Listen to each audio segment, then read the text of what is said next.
در روز اگر پیش از نماز عید کسی قربانی بکنه قربانیش نمیشه. بله اگر اندازه اگر پول داشته باشد قربانی بر بالایش واجب است.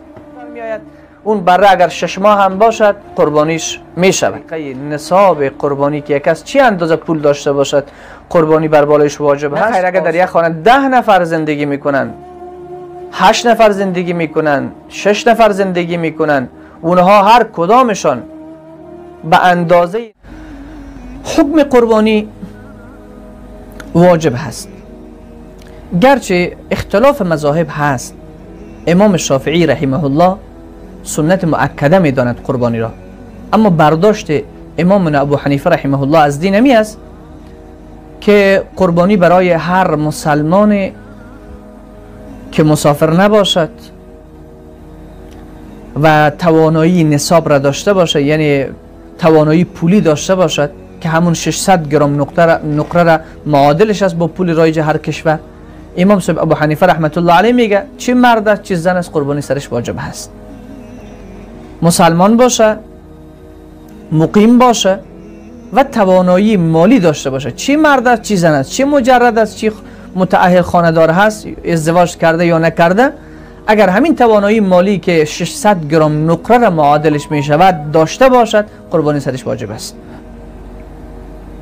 و دیگر چیزی که لازم و ضروری است که برادران و خواهران بفهمند سن قربانی است. گوسفند 1 سال باید سن داشته باشد.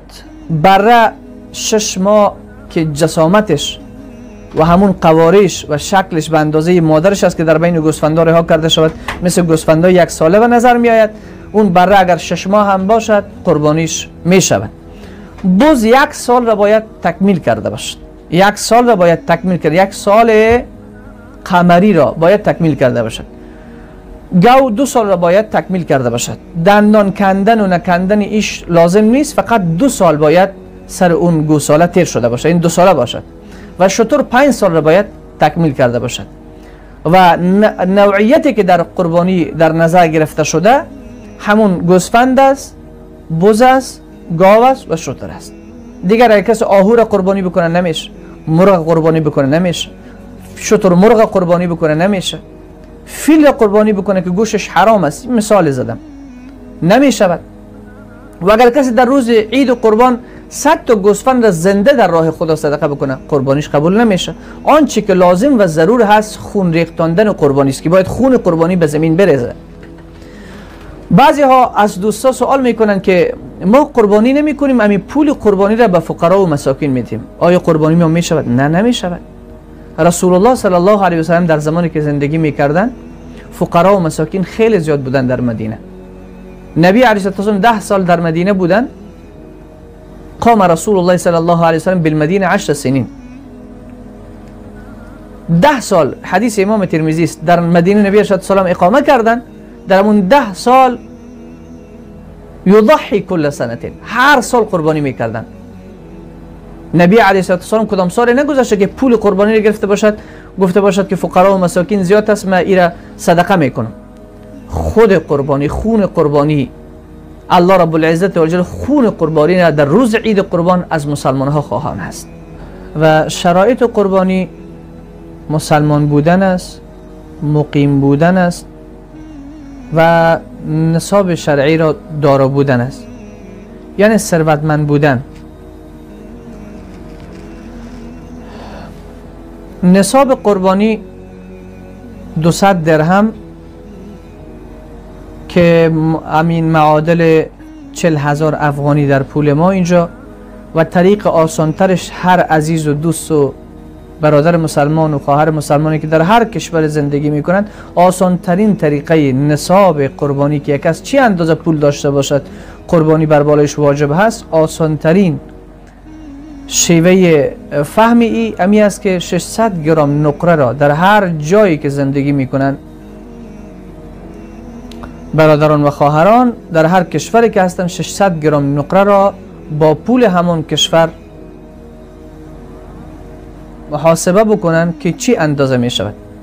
600 گرم نقره در هر کشور، چه در تاجیکستان، چه در ایران، چه در ازبکستان، چه در روسیه، چه در افغانستان، چه در جرمنی، چه در آمریکا، در هر کشوری که هست 600 گرم نقره با پول همون کشور، پول رایج همون کشور چی اندازه می شود؟ کسی همین اندازه اگر پول داشته باشد قربانی بر بالایش واجب است.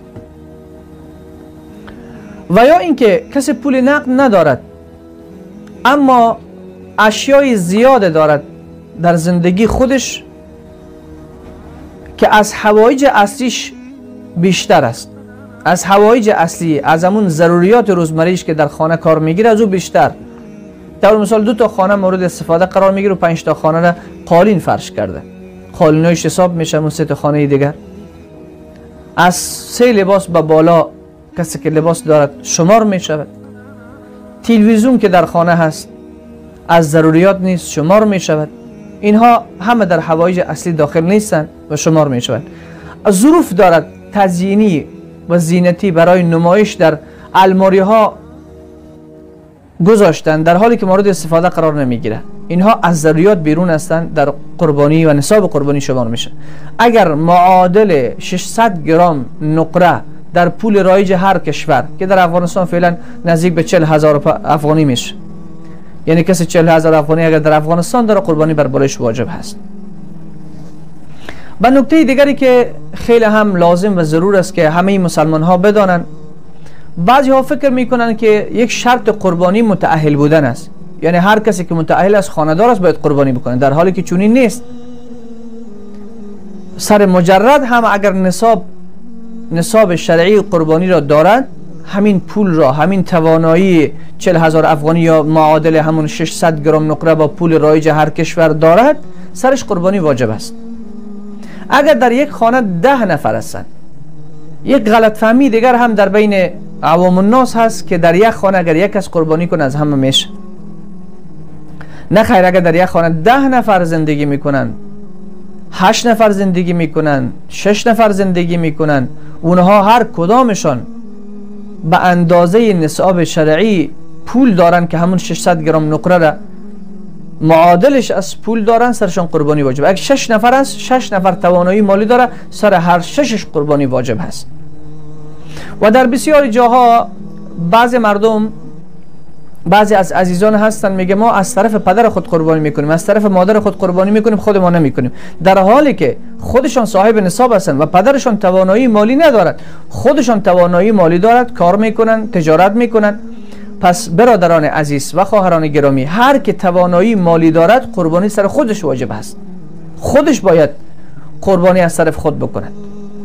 و نمیشه که ما بگوییم نماز پدر و مادر را میخونیم و خود ما نماز نمیخونیم.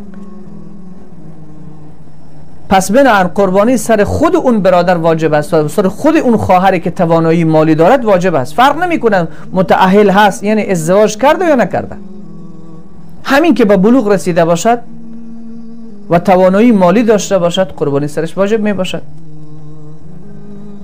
پس اگر یک کسی میخواهد از طرف پدر خود قربانی کند، از طرف مادر خود قربانی کند، چه بهتر است که همین پول قربانی را به پدر و مادر خود بدهد، یا اینکه قربانی خریداری بکند به پدر و مادر خود بخشش بکند، اونها بگیرن بعد از طرف خود قربانی کنند. بهترین طریقه هست. پس نمی شود که پسر بگوید من از طرف خود قربانی نمی کنم، از طرف پدر و مادر خود قربانی، در حال قربانی سر خودشان واجب هست. و این خیلی ضرور و لازم است که باید بدان همه امت اسلامی در سراسر دنیا، برادران و خواهران مسلمان امکان زندگی میکنند.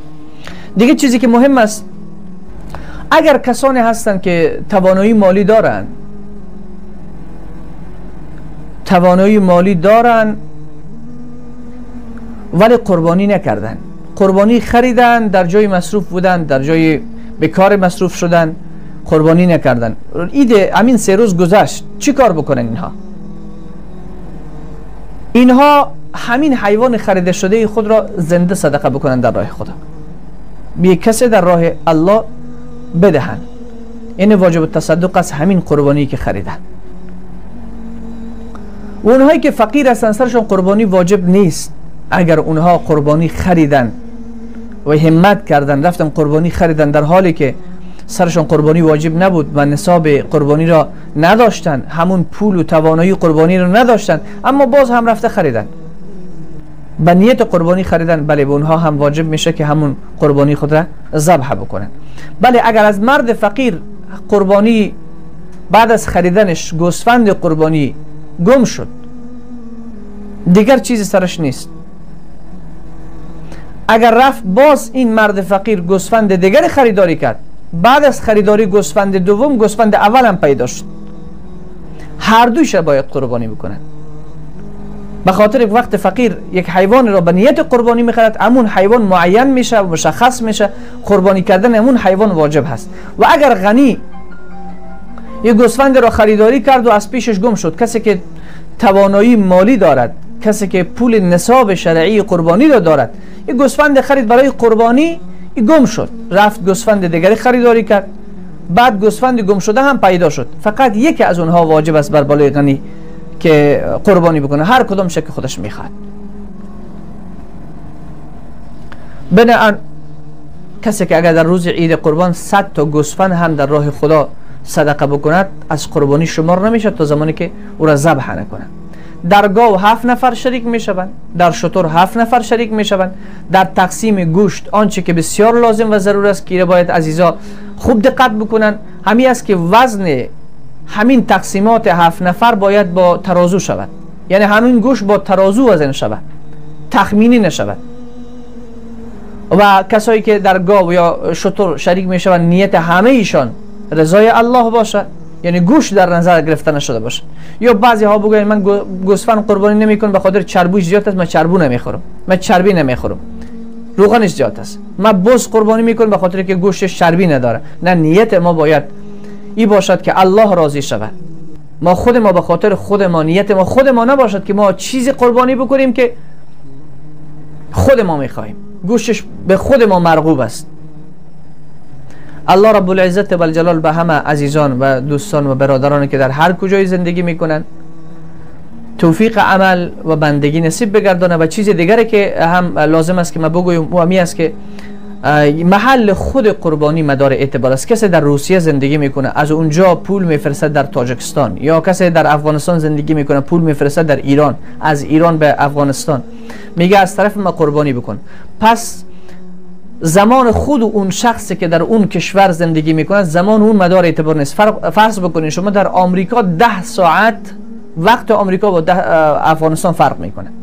پس افغانستان شب است، آمریکا روز، آمریکا روز است، افغانستان شب. کسی پولی میفرستد از آمریکا که شما قربانی بکنین در افغانستان، پس در افغانستان مطابق روز خود افغانستان قربانی کرده می شود.